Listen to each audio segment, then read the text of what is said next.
حضرت ابن عمر رضی اللہ تعالیٰ عنہ سے ایک اور روایت ہے، کہتے ہیں ثلاثۃ علی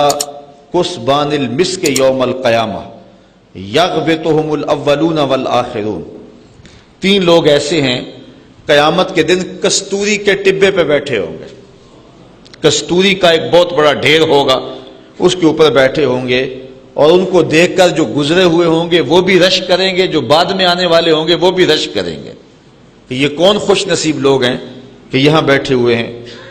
وہ شخص کون ہے؟ عبد ادى حق اللہ و حق موالی ہے، وہ غلام جس نے اپنے آقا کا بھی حق ادا کیا اور جس نے اپنے اللہ کا بھی حق ادا کیا۔ اللہ اکبر، دونوں کے حق ادا۔ حضرت رابعہ بصریہ کی مثال ہمارے سامنے ہے، سارا دن اپنے مالک کی خدمت کرتی تھی اور رات ہو جاتی تو مصلی بچھا کے کہتی وہ میرا مجازی مالک تھا، اب میں حقیقی مالک کے حضور آنے لگی، ساری رات مصلی پہ گزار دیتی، اور اللہ نے وہ درجہ عطا کیا حضرت رابعہ بصریہ سلام اللہ علیہا کو کہ قیامت تک آنے والی عورتیں ان کے اس مقدر پہ ناز کرتی۔ اللہ اکبر، تیری غلامی پہ آزادیاں قربان۔ ایک شخص وہ وَرَجُلٌ يَؤُمُّ قَوْمًا وَهُمْ بِهِ رَاضُونَ، اور وہ آدمی جو کسی قوم کی امامت کرتا ہے اور لوگ اس پہ راضی بھی ہیں، خوش بھی ہیں۔ امامت دو طرح کی ہوتی ہے، ایک امامت صغرا، ایک امامت کبرا۔ یہ جو مصلی کی امامت ہے یہ امامت صغرا ہے، چھوٹی امامت، اور یہ جو تخت و تاج ہے، حکومت ہے، یہ امامت کبرا ہے، یہ بات ذہن میں رکھیں۔ تو یہ بھی امامت ہے اور وہ بھی امامت ہے، تو وہ بھی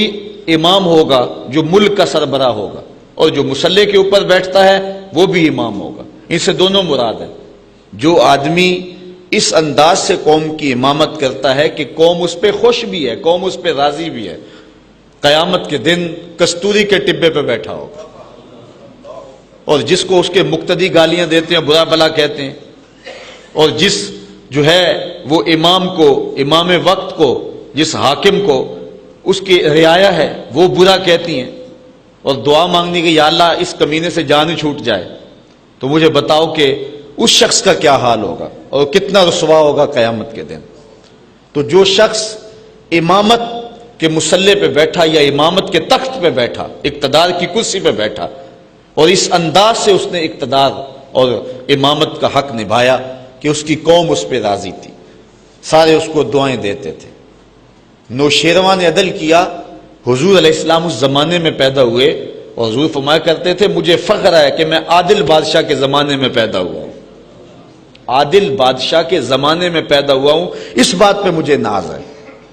آج جس دور میں ہم جی رہے ہیں دنیا کے اوپر عدل تو نظر ہی نہیں آ رہا۔ آج انفرادی سطح سے لے کر کے آگے تک چلے جائیں تو آج تو ہم انتہائی ظلم کی چکی میں پس رہے ہیں۔ دوسرا وہ شخص وَرَجُلٌ يَؤُمُّ قَوْمًا وَهُمْ بِهِ رَاضُونَ، اور تیسرا شخص وَرَجُلٌ يُنَادِي بِالصَّلَاةِ الْخَمْسِ فِي كُلِّ يَوْمٍ وَلَيْلَةٍ، اور تیسرا وہ شخص جو نور کے ٹبے پہ بیٹھا ہوگا، وہ شخص ہے کہ جو صبح و شام